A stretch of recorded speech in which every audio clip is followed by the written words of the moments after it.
School bus lorry দুর্ঘটনার জেরে Bidhannagar commissionerate এলাকায় যান চলাচল নিয়ন্ত্রণ করল পুলিশ। বিধাননগর কমিশনারেট এলাকায় সকাল 7টা থেকে রাত 9টা পর্যন্ত মালবাহী যান চলাচলে নিষেধাজ্ঞা জারি করা হয়েছে। আর এর সরাসরি প্রভাব পড়তে চলেছে বিমানবন্দরের মাল পরিবহনে। ঋত্বিক মণ্ডল আমাদের প্রতিনিধি রয়েছেন এই মুহূর্তে টেলিফোন লাইনে। ঋত্বিক, এরকম একটা সিদ্ধান্ত নেওয়ার কি কারণ? রাজস্বে ব্যাপক ক্ষতি হবে, সেই বিষয়টা কি মাথায় রাখা হয়নি?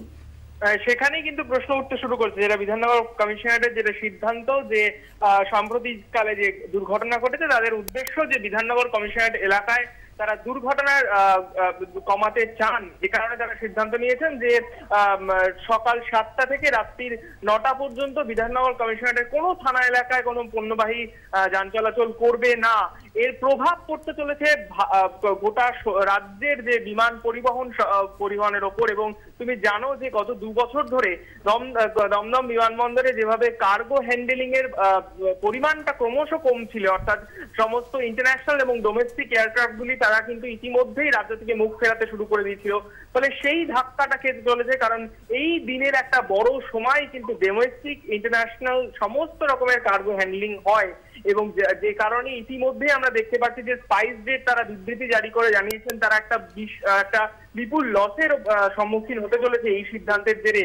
এবং ইতিমধ্যে যে সমস্ত বাজার মানে যারা সবজি কিংবা পণ্য যে পরিবাহী সংস্থাগুলি রয়েছে, যারা মূলত তোমাকে জানিয়ে রাখি যে ভারত থেকে কলকাতা থেকে কিন্তু ইতিমধ্যেই মিডল ইস্টের দেশগুলিতে মূলত কার্গো যায় এবং কাতার এয়ারওয়েজ মূলত এই পরিষেবা দেয়, সেটা একটা বড় ধাক্কার মুখে পড়তে চলেছে এবং রাজস্ব কার্যত ঘাটতি হবে। রাজ্য সরকার কি হস্তক্ষেপ করতে পারে বিষয়টায়? এই বিষয়টা ইতিমধ্যেই যে কার্গো অ্যাসোসিয়েশন রয়েছে তারা 2 জায়গায় দরবার করছে। তাদের ইতিমধ্যেই তারা দরবার করেছেন এয়ারপোর্ট ডিরেক্টরের কাছে। এয়ারপোর্ট ডিরেক্টর 2 দিনের সময় চেয়েছে এবং সেই সঙ্গে তারা, আমরা যেটা জানতে পারছি যে বেশ কিছু অর্গানাইজেশন ইতিমধ্যে তারা কেন্দ্রীয় সরকারের দ্বারস্থ হয়েছে, কারণ শুধুমাত্র এটা রাজ্যের ক্ষতি নয়, উত্তর পূর্ব রাজ্যগুলিতে বিহার, ওড়িশা এবং ত্রিপুরা, এমনকি গুয়াহাটি, এই ধরনের এখানে কিন্তু সমস্ত যে পণ্য পরিবহন হয় সেই সবটাই কিন্তু এই কলকাতা বিমানবন্দরকে কেন্দ্র করে।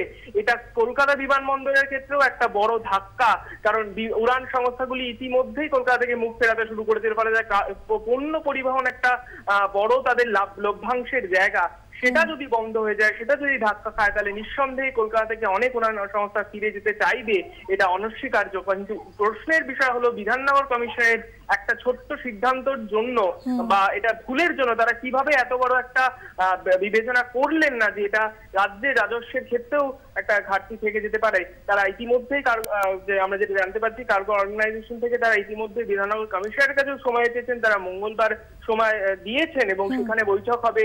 সেখানে দেখা যায় এখানে এর জন্য কোনো সিদ্ধান্ত তারা নিতে পুনর্বিবেচনার সিদ্ধান্ত নেন কিনা।